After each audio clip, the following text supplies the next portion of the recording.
잊으면 안 되는 것이라는 제목으로 하나님의 말씀을 함께 나누겠습니다. 오늘은 2021년 하반기를 시작하는 첫 주일입니다. 2021년 상반기를 마치고 이제 하반기를 시작하는 전환점에서 지난 상반기를 돌아보면 특별히 코로나19로 인해서 많은 사람들이 심적으로나 육적으로 참 많이 힘들고 괴로운 시간들을 보냈을 것이라 생각되어집니다.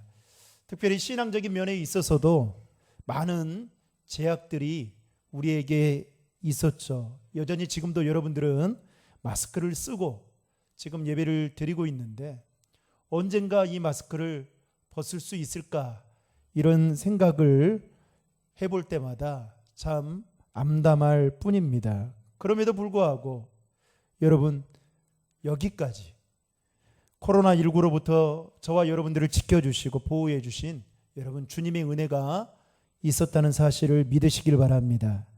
그 하나님은 동일한 은혜로 2021년 하반기를 시작하는 저와 여러분들에게도 동일하게 역사해 주실 뿐만 아니라 올해가 끝나는 그 시간까지 우리를 지키시고 보호해 주실 줄로 믿으시기 바랍니다. 2021년 하반기를 시작하는 오늘은 교회력으로 볼 때에 뭘까요? 맥주 감사절입니다. 이 맥주 감사절을 통해서 놓쳤거나 잃어버렸던 우리 안에 감사의 마음을 다시금 오늘 주신 말씀을 통해서 기억하고 회복하여 주님 앞에 감사의 마음으로 더 가까이 나아가는 저와 여러분이 될 수 있기를 주님의 이름으로 축복합니다. 오늘 본문의 말씀의 표제를 보면 여러분 가지고 있는 성경책을 보시면 괜찮은 성경책들은 오늘 본문 시편 103편 위에 보면 아주 작은 글씨로 그렇게 표제가 써 있는데요. 뭐라고 써 있습니까? 다윗의 시라고 그렇게 기록되어져 있을 겁니다. 본 시는 시편에 수록된 29편의 감사의 시 중에 여러분 다윗이 지은 시가요 무려 9편이 됩니다. 그런데 그 중에 9편 시 중에 하나가 바로 오늘 우리가 보게 되는 시편 103편의 말씀입니다. 특별히 시편 103편의 말씀은 다윗이 하나님의 은혜를 생각하며 하나님께 감사하고 찬송하는 그런 내용들로 본문은 기록되어져 있습니다. 특별히 오늘 말씀에 보면 말씀의 시작을 다윗은 이렇게 시작합니다. 내 영혼아 여호와를 송축하라. 내 영혼아 여호와를 송축하라는 이 말을 무려 여러분 오늘 우리가 1절부터 5절까지를 보고 있지만 무려 이 가운데 3번씩이나 거듭해서 사용하고 있는 것을 보게 됩니다. 여기서 송축하라는 이 말은 나의 가장 깊은 마음속 깊은 곳에서부터 하나님께 감사하며 찬송하라는 그런 의미가 바로 송축이라는 단어에 담겨져 있다라는 것입니다. 그래서 다윗은 하나님의 은혜를 기억하며 감사하라고 지금 말을 하고 있는 것이죠. 여러분 2절의 말씀을 같이 읽겠습니다. 내 영혼아 여호와를 송축하며 그의 모든 은택을 잊지 말지어다 라고 말하고 있습니다. 2절 말씀에 보면 여러분 은택이라는 단어가 나오는데요. 제가 아는 목사님의 아들이 은택이 있어요. 장은택. 아마 여기서 이렇게 여기서 영감을 얻어서 이름을 지은 거라고 생각이 드는데요. 이 은택이라는 이 단어는 히브리어로 깨물라이우라는 이 말인데요. 이 말의 뜻은 하나님께서 자기 백성을 위해서 하신 일을 총칭적으로 하는 말입니다. 다시 말하면 다윗은 이스라엘 백성들이 하나님께서 행하신 일들에 대해서 잊지 않고 감사하며 찬송해야 된다라고 지금 말을 하고 있다라는 것입니다. 그렇다면 하나님께서 이스라엘 백성들에게 베풀어 주신 그 은혜들이 무엇인지 우리는 살펴볼 필요가 있죠. 430년간 애굽의 종살이로 살면서 그들은 심한 고역을 당하고 있을 때에 하나님께서 모세를 통해서 이스라엘 백성들을 출애굽시키시고 그리고 젖과 꿀이 흐르는 가나안 땅으로 이스라엘 백성들을 인도하는 데 있어서 그것도 부족한 나머지 낮에는 구름 기둥, 밤에는 불 기둥으로 그들을 보호하시고 인도하십니다. 또 홍해를 바다를 갈라서 건너가게 하시기도 하시고 일용할 양식으로 만나와 메추라기를 때에 따라서 먹이시고 심지어는 여리고성을 정복하고 요단강을 건너게 하는 그 모든 일들을 헤아려 보면 이 모든 일들이 하나님께서 이스라엘 백성들을 위해서 행하셨던 일들이었다는 것입니다. 한마디로 말하면 이스라엘 백성들의 삶은 은혜의 삶이었다라고 표현할 수 있다라는 것이죠. 특별히 다윗은 자신의 인생을 돌아볼 때에도 하나님의 은혜를 결코 잊을 수가 없었습니다. 그래서 그는 하나님의 은혜를 기억하며 감사의 찬송을 오늘 본문에서 드리고 있는 것입니다. 여러분, 우리가 신앙생활하면서 많은 것들이 우리에게 중요한 부분들이 있을 겁니다. 그러나 그 중에서 우리가 신앙생활하면서 중요한 부분 중에 하나가 있다라고 한다면 그것은 바로 하나님의 은택, 즉 하나님이 나에게 베풀어 주신 그 은혜를 기억하는 일이다라고 생각되어집니다. 흔히 사람은 생각하는 데서 모든 것이 나온다라는 그 말이 있습니다. 그래서 마음속에서요, 하나님을 생각하게 되면, 은혜를 생각하게 되면 뭐가 나오는 겁니까? 감사가 뒤따라 나오는 것입니다. 그래서 영어에서 이 think라는 이 생각하다라는 단어와 생각하다라는 이 감사하다라는 이 단어가 똑같은 겁니다. 한마디로 하나님의 은혜를 생각하게 될 때에 감사할 수 있게 된다라는 것입니다. 문제는 우리 안에 감사가 사라지고 또 감사가 메말라지는 이유는 하나님이 나에게 베풀어 주신 그 은혜를 생각하지 않고 잊어버리고 살아가기 때문이다라는 것이죠. 오늘 본문을 통해서 다윗은 하나님의 은택을 잊지 말아야 할 것이 무엇인지 소개하고 있는데 그것이 무엇인지를 오늘 본문을 통해서 세 가지로 함께 살펴보면서 나누고자 합니다. 첫째는 제사함의 은혜를 잊지 말아야 한다는 것입니다. 따라하겠습니다. 제사함의 은혜를 잊지 말아야 합니다. 오늘 본문 3절에 보시면 이렇게 설명합니다. 그가 내 모든 죄악을 사하시며 내 모든 병을 고치시며. 여러분, 인간은 여러 가지 두려움 속에 하루하루를 살아갑니다. 이를테면 학생들은 시험에 대한 두려움을 가지고 살아가고 있고요. 청년들은 미래에 대한 불확실성 때문에 두려움을 가지고 살아갑니다. 장년들은 내가 다니는 직장이 언제 해고가 되는 건 아닌가, 이런 두려움이 있고요.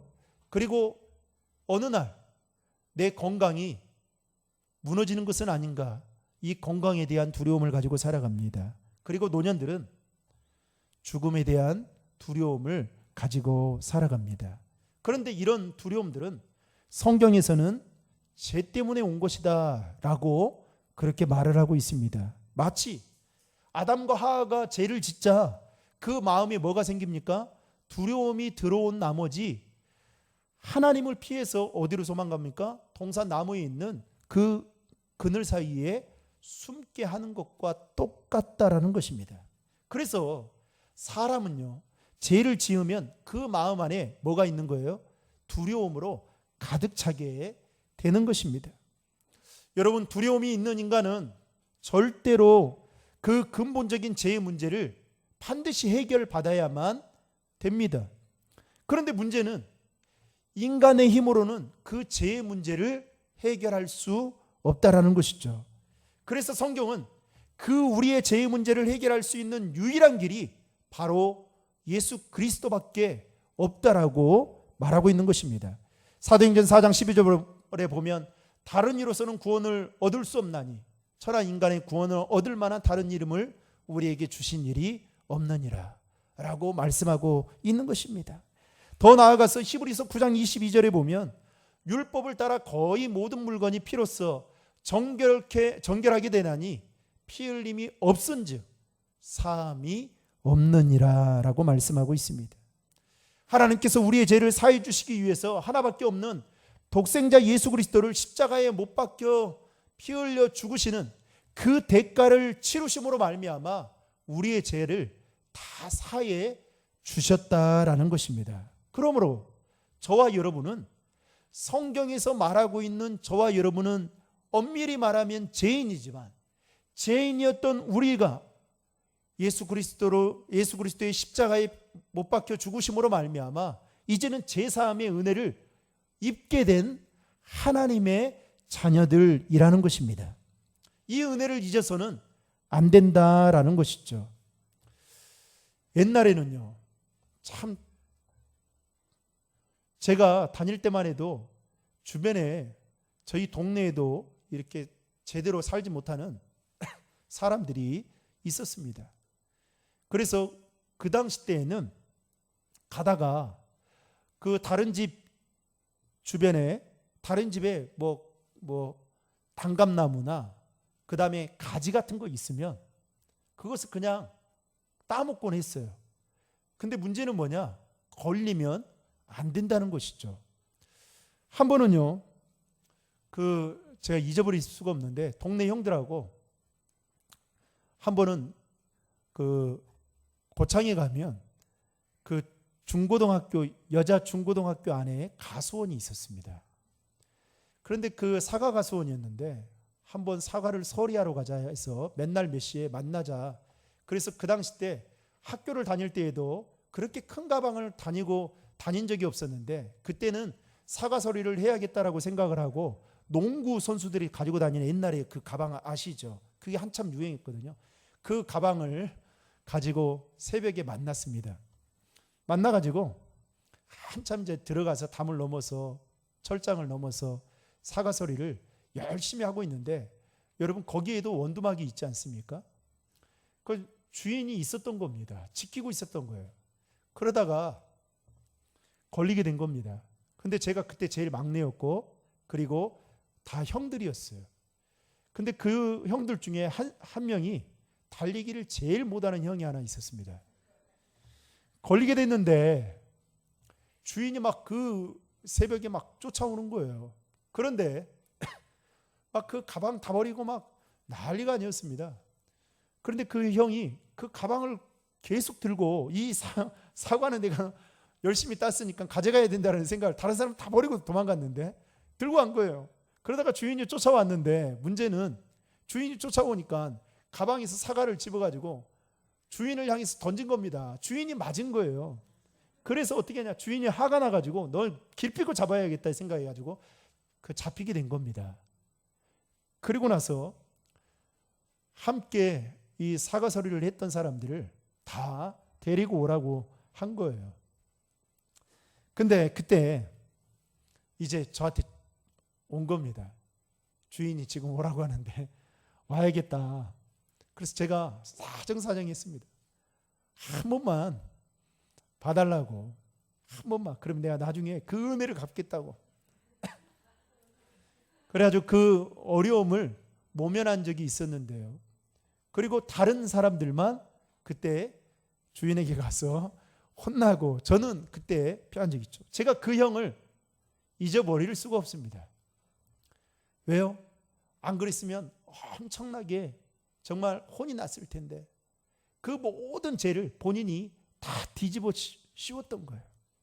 여러분, 오늘 시편 103편의 저자인 다윗도 하나님의 마음에 합한 사람이었습니다. 그런데 그도 한때 자신의 삶에 씻을 수 없는 오점을 남겼던 사건이 하나 있었죠. 그것은 바로 우리아의 아내 밧세바를 간음하고 그의 남편 우리아를 전쟁터의 일선에 보내서 죽게 만드는, 마치 정말 인간적으로 생각하면 이거는 용서가 될 수 없는 간음죄와 살인죄를 동시에 범하게 되었습니다.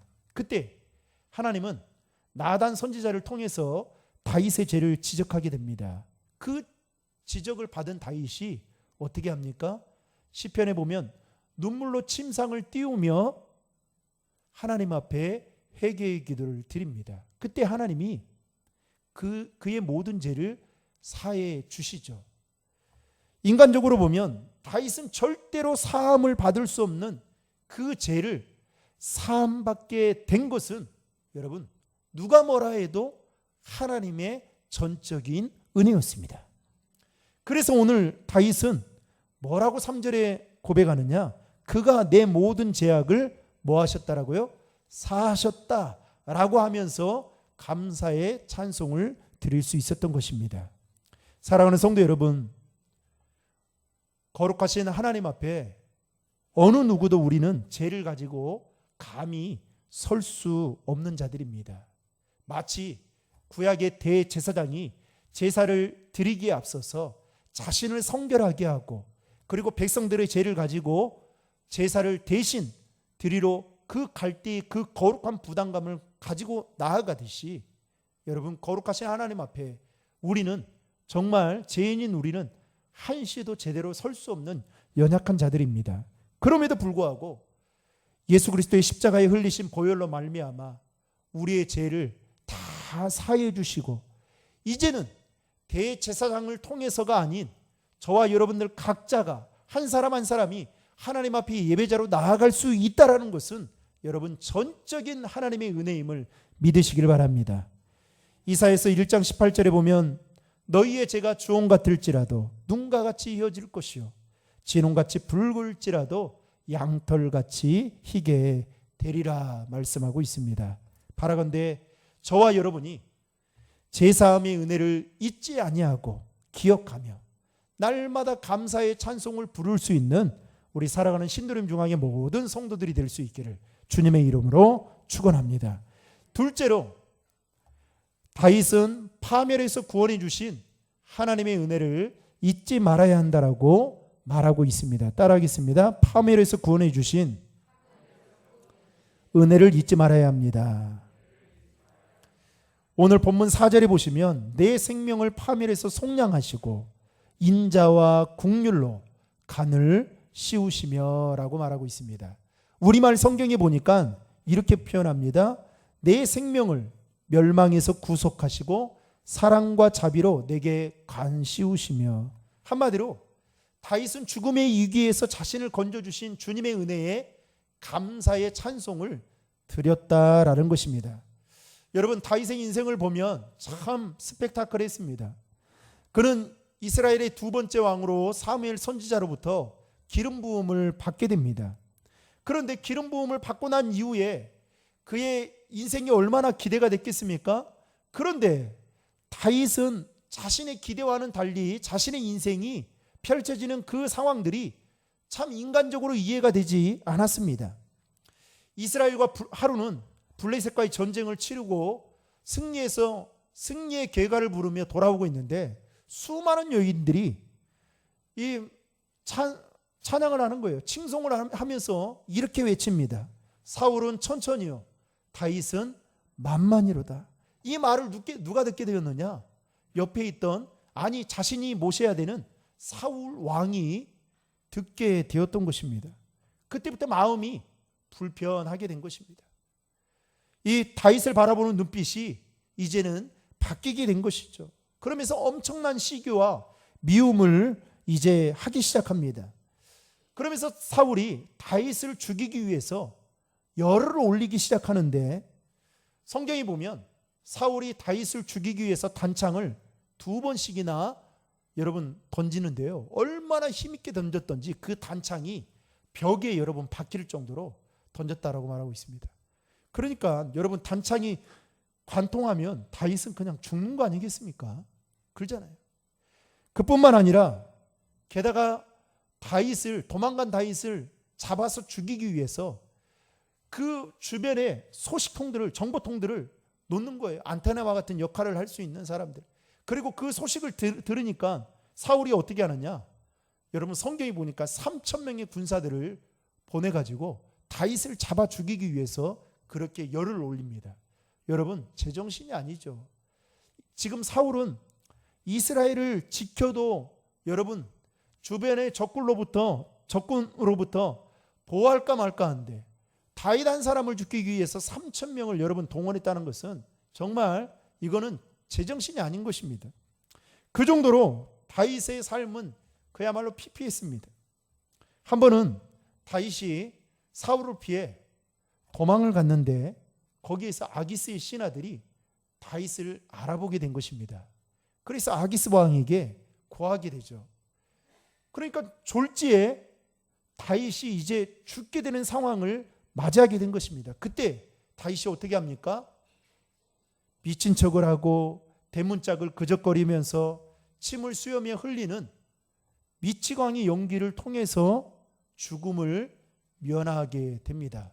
여러분, 다윗이 연기를 너무 잘해가지고 아기스 왕이 거기에 속아서 여러분 다윗을 살려준 걸까요? 아니죠. 하나님의 전적인 돌보심과 은혜 때문에 다윗은 살아날 수 있었던 것입니다. 이와 같이 다윗의 인생을 굴곡진 그 인생을 보면 그는 수많은 죽음의 이기들을 만났지만 하나님은 그때그때마다 다윗을 지키시고 보호해 주셨다라는 것입니다. 그래서 오늘 본문 3절 하반절에 보면 다윗은 이렇게 말합니다. 하나님은 인자와 국률로 내게 관을 씌우셨다라고 말하고 있습니다. 다시 말하면 하나님의 인자와 그 자비하심의 은혜가 있었기 때문에 자신이 여기까지 올 수 있게 되었던 것에 대해서 그는 하나님께 찬송할 수 있었던 것입니다. 사랑하는 성도 여러분, 우리 장로님이 오늘 또 기도를 잘 해주셨는데 여러분, 저와 여러분들이 이 자리까지 있게 된 것은 우리의 노력과 우리의 수고와 우리의 피땀 눈물이라고 그렇게도 생각할 수 있겠지만 여러분, 진짜 하나님의 인자와 긍휼하심이 우리에게 없었다면 아마 이 세상에 단 한 사람도 여기에 설 수 있는 사람은 없을 거라 생각되어집니다.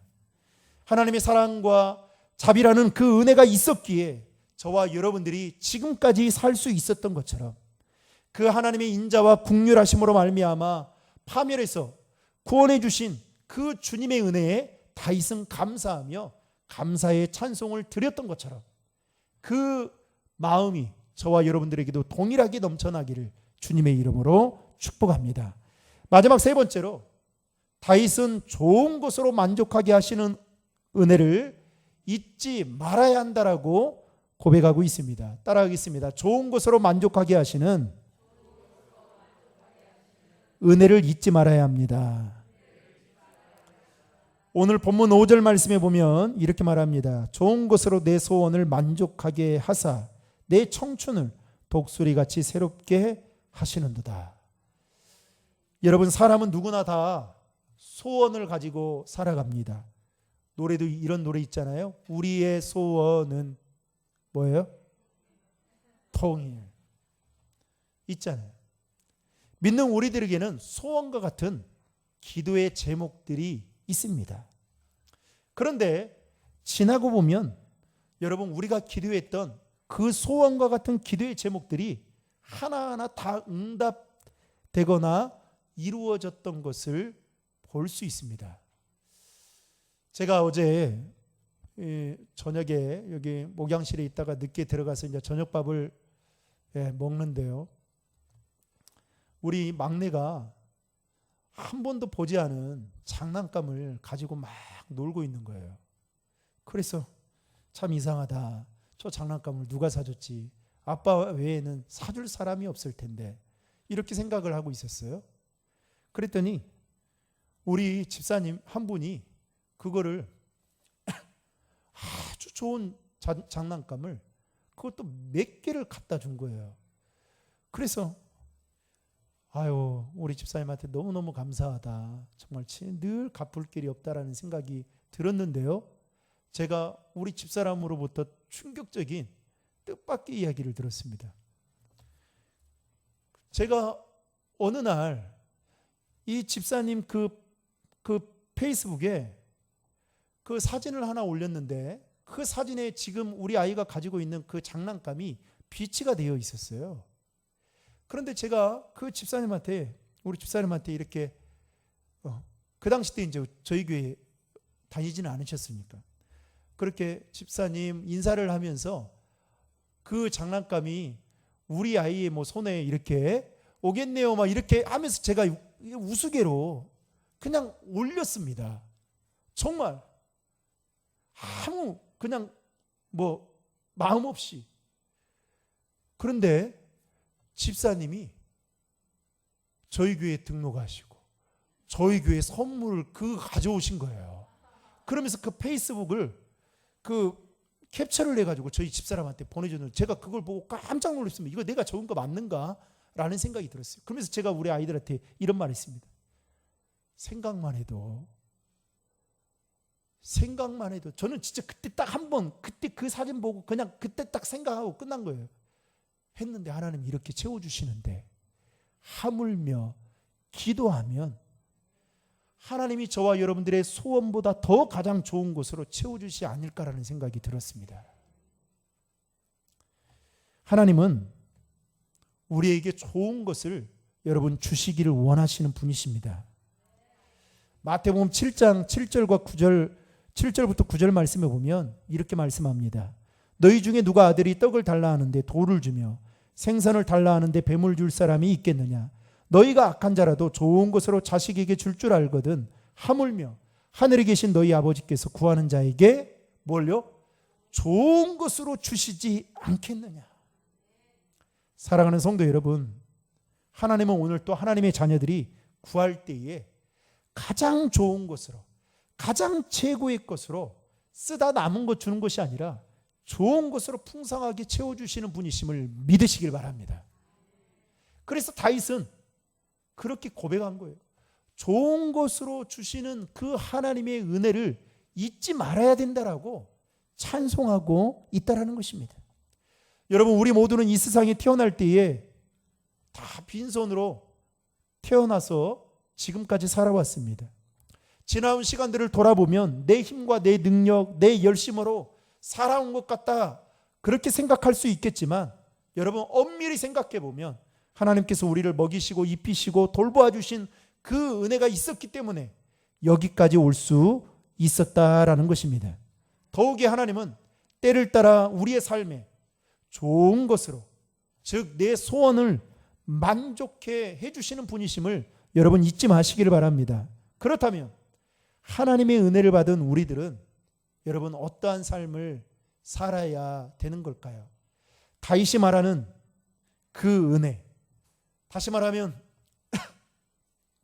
파멸에서 우리를 구원해 주시고 좋은 것으로 우리를 채워주시고 더 나아가서 우리의 죄를 사해 주신 그 은혜를 저와 여러분들이 받았다면 이제는 그 받은 은혜에 우리가 어떤 삶을 살아야 되는 걸까요? 바로 다윗은 이렇게 고백합니다. 여러분 시편 116편 12절부터 14절의 말씀을 화면을 통해 같이 고백하겠습니다. 내게 주신 모든 은혜를 내가 여호와께 무엇으로 보답할까? 여호와의 이름을 부르며 여호와의 모든 백성 앞에서 나는 나의 서원을 여호와께 갚으리로다. 아멘. 다윗은 어떻게 고백하느냐? 하나님께서 베풀어 주신 그 은택, 그 은혜를 잊지 않고 그 은혜를 보답하며 살아가는 사람이 되어야 된다라고 분명히 말하고 있다라는 것입니다. 말씀을 맺겠습니다. 사랑하는 성도 여러분, 오늘 말씀의 제목처럼 우리가 신앙생활하면서 절대로 잊어서는 안 되는 그 한 가지가 있다면 그것은 바로 무엇일까요? 바로 우리의 삶에 베풀어 주신 하나님의 은혜다는 사실입니다.